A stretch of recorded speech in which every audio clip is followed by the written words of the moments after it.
Welcome back to CK Masterclass. Today we are continuing History Grade 12 Masterclass and Chala Kasimodi University of Finland College of Law and the Governance. Today we are going to be discussing about the History Grade 12, the shifting of the political center from the northern to the Shewa. Kan jedhu ilaaluuf deemna CK Masterclass dha. Yeroo dheertuu booda walitti deebinee jirra sababa rakkoo adda addaatiin walirraa fagaannee turre.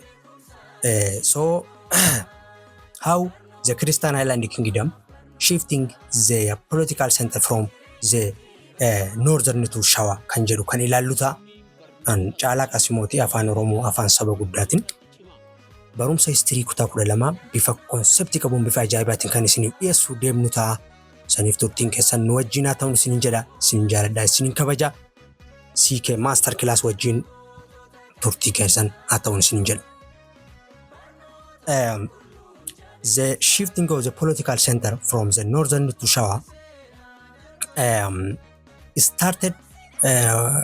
started during the Emperor YOHANIS forces.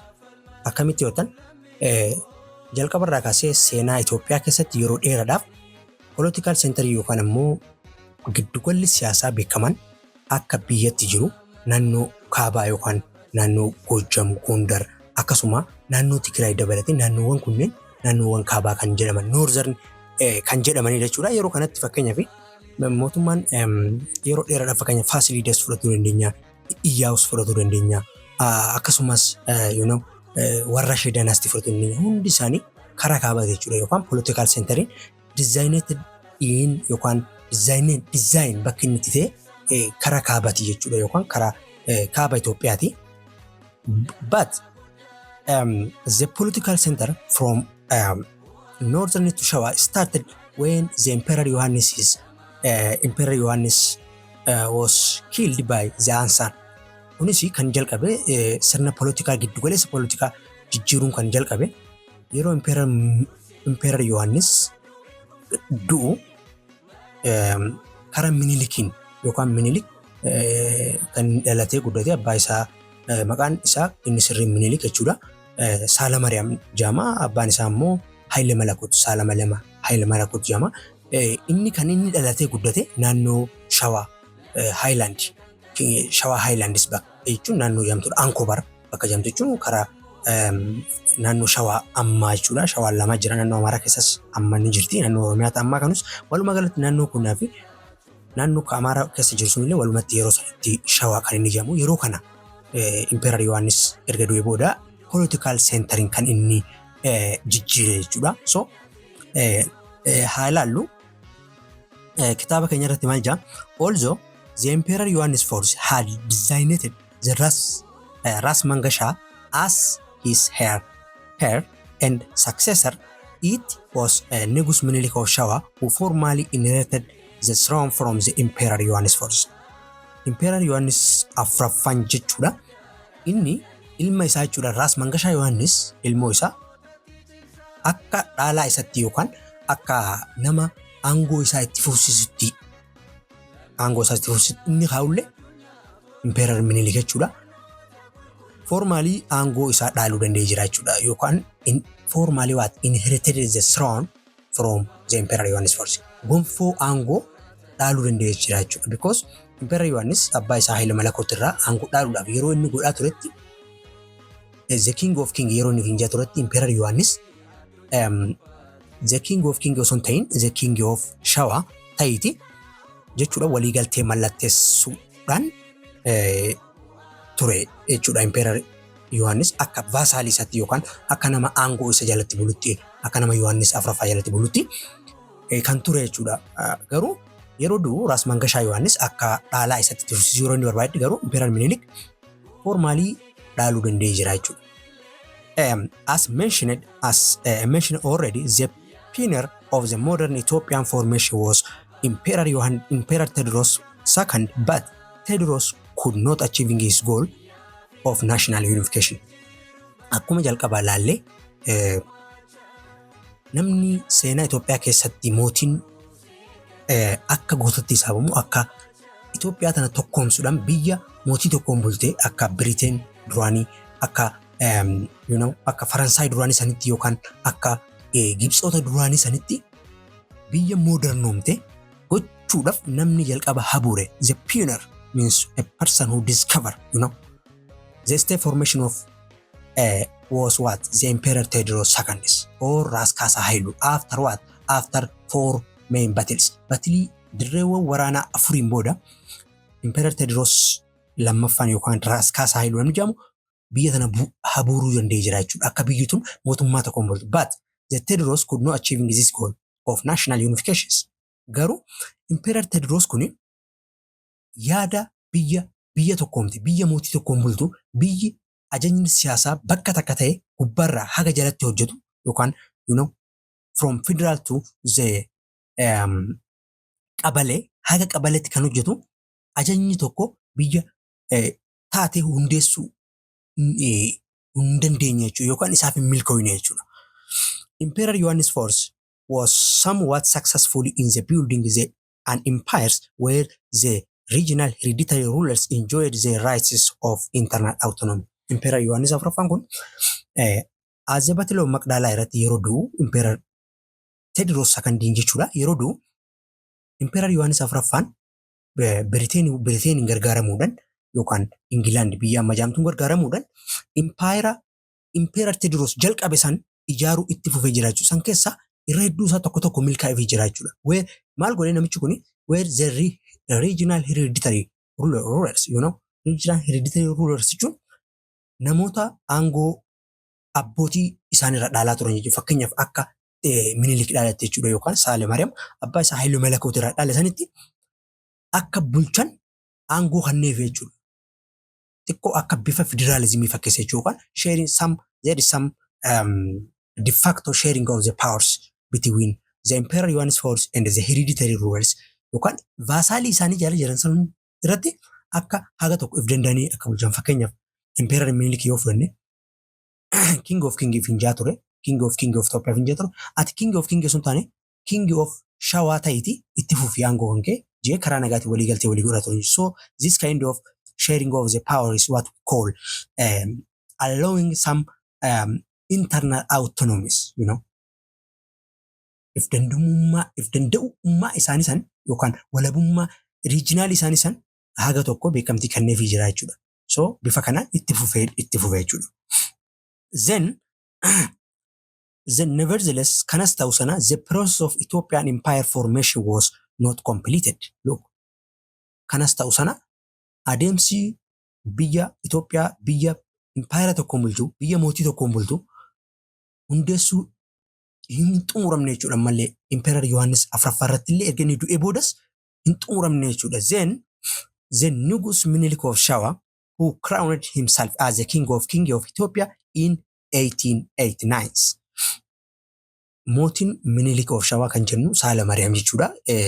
Saale Maariyaam Haayile Malakoot jechuudha yookaan Menelik II kan jennu maal godhee mataa isaa ifshuume jechuudha. The king of Ethiopia in 1889 bara 1889 mootii mootowwanii jechuudhaan if muude jechuudha.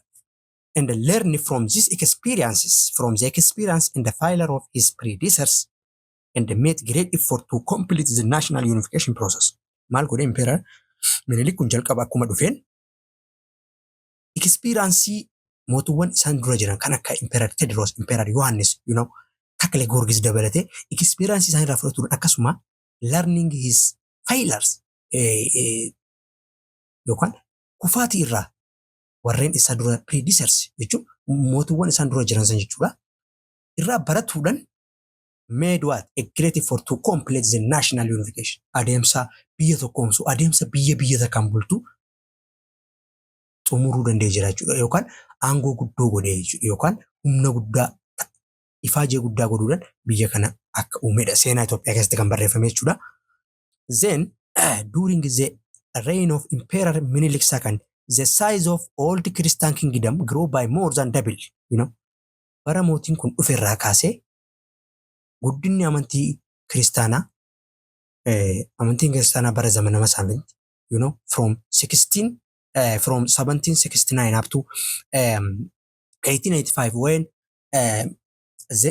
when there is a regional lords or when in ዘመነ መሳፍንትስ the power of Christian kingdom is what is gradually or um, deteriorally decreased. Aangoon Christian Island kingdom bara mootummaa zamana masaafintii keessatti baay'ee xiqqaa ture. But as soon as the Emperor Menelik II return or take the powers, the size of all the Christian kingdom is what grow more than doubled. Harka dachaa lamaan aangoon isaanii guddisuu. And thanks to the remarkable victory of Ethiopia scored over Italia forces in Adawa in 1896, the Ethiopian got her first internationally recognized modern boundaries. Maal jedha? Injifannoo guddaa uummanni Itoophiyaa wareegamu uummanni Itoophiyaa as a battle of Adawa irratti humna Xaaliyaanii meeshaa haga funyaanitti hidhate biroo dhaabbachuudhaan godhanii ummata saniif galanni haa ta'u biyyi tun biyya taatee bara 1896 the first internationally recognized modern boundaries ta'uu dandeesse jirti. Biyya daangaa mataa ishee qabdu biyya Xaaliyaaniitiin jalqaba kan godhame jechuudha. Yookaan biyya iftaatee dandeesse ta'uu dandeesse jirti jechuudha. Well, then there is the main feature of the region of Emperor Menelik II included. Wantoota amala yookaan taateewwan adda addaa kan bara mootii Emperor Menelik II keessa taate main feature isaa kan laaluuf deemnu ta'a jechuudha. Turtiin keessan ammas nu wajjin isin haa ta'u jedha. San keessa tokko the large scale territorial expansions. Emperor Menelik akkuma karaa aangootti dhufee maal godhe babal'ifannaa daangaa large scale territorial expansions Then he extending the treaty of the Shewa kingdom to the south. Karaa uummata Itoophiyaa karaa kibbatti jiran south west akkasuma south eastern Itoophiyaa san guddina yookaan babal'ifannaa daangaa itti fufee jechuudha. Extend means dheeressuu jechuudha. Daangaa duraan Shawaa qofatti circle ta'ee ture san maal godhe extend godhe ni dheeressee jechuudha. Bara mootii isaa karaa mitti dheeressee karaa kaabatti oloo osoo hin ta'in karaa Gondar karaa Goojjamitti osoo hin ta'in to the south, karaa kibbatti, south west, karaa kibba dhiyaatti, south eastern Ethiopia means naannoo Harar, naannoo Dirreedawaa, as a battle of Calanqoo dhibeene jechuudha. Naannoowwan kanatti babal'ifannaa godhe jechuudha. Well, second, defending the country against the colonial aggressions by mobilizing the entire Ethiopian populations. Lammaffaa irratti biyya tana eeguu danda'ee jira. Biyya tana defend. Biyyi tun akka ifeedu walabummaa biyya tana eegee jira mootiiwwan jaaman keessa tokko jechuudha. Maalin against the colonial aggression jibba biyya takka biyya biraatti godhu. Xaaliyaaniin bara 1896 yeroo Itoophiyaa qabachuuf yaaltu san namni hoogganaa biyyaa irra ture Emperor Menelik II jechuudha. By mobilizing the entire population of town. Mobilizing jechuudha biyya guutuu sochoosuudhaan uummata guutuu sochoosuudhaan biyyi tun akka iftessitu godhuu danda'ee jira jedhamee seenaa keessatti barreeffamee jira jechuudha. Well, the third is the process of modernization in Ethiopia that was begun by the Emperor Tewodros II. The process of modernization in Ethiopia that was begun by Emperor Tewodros II sun bara itti successful ta'ee yaamee amanamaa jechuudha.